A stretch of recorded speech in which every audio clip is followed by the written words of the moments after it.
1, go.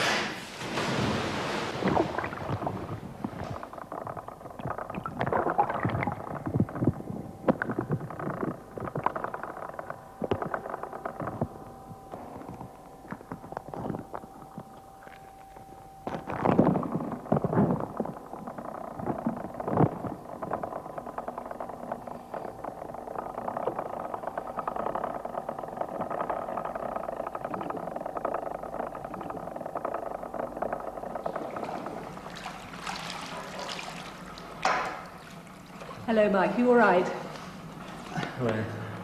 It looks pretty horrendous in there to me, but I gather you usually do it in the dark, in turbid water. Well, that's more realistic for what might happen if you went into the sea in a helicopter, and certainly it makes it more difficult. But even like this, there's the problem of seeing when you've got no mask in the water. It looks like a training ring, but I gather it's actually for research.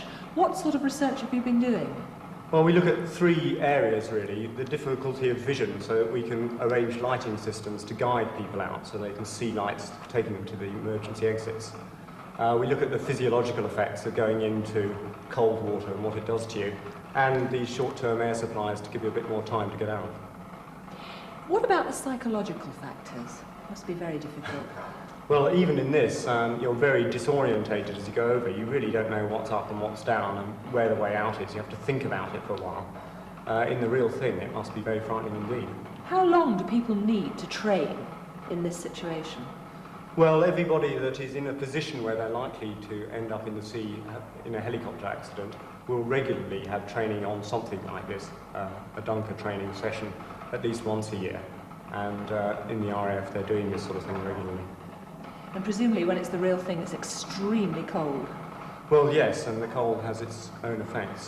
Certainly the North Sea at any time of year isn't as warm as it is in here now. How do you cope with that? Well, I haven't actually tried it personally, but when we do it in the cold here, you just grit your teeth and try it. Thank you very much. Peter, from your point of view, what's the main problem of the really low temperatures? Well, the immediate problem is that as the subject immerses into the cold water, they experience an involuntary inspiratory gasp which they find very difficult to overcome, which is followed by the fact that the cold water reduces the breath hold time, sometimes to less than 20 seconds in really cold water, such as you might get in the North Sea. So what are you doing to get over this problem? Well, yes, this is one of the short-term air supply systems that we're looking at. It contains about 2 minutes' worth of breathing air, and even underwater this will extend the escape time to sufficient for most aircrew members to escape. Are they the perfect answer? Well, there may be problems with them in that in cold water the other thing that happens is you tend to hyperventilate, and we're worried that using one of these devices it may be possible for the escaping aircrew member to hyperventilate himself and to become more confused and disorientated as a result of that. So is there any other answer? Well, we perhaps ought to think about putting a small amount of carbon dioxide in the cylinder in order to reduce the effect of any hyperventilation that may occur in the cold water. Now, you obviously have to be prepared to go to any part of the world, particularly at the moment to the Gulf. Does this pose any particular problems for your medical research?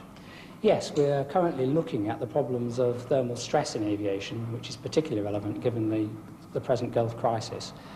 And we're assessing the effect of hot climates and the heat stresses produced by the actual aircraft itself, that's the avionics and the friction heating of the skin of the aircraft, on the person flying it. And we're using a battery of performance tests in our climatic chambers to measure the effect that the heat stress has on the pilot.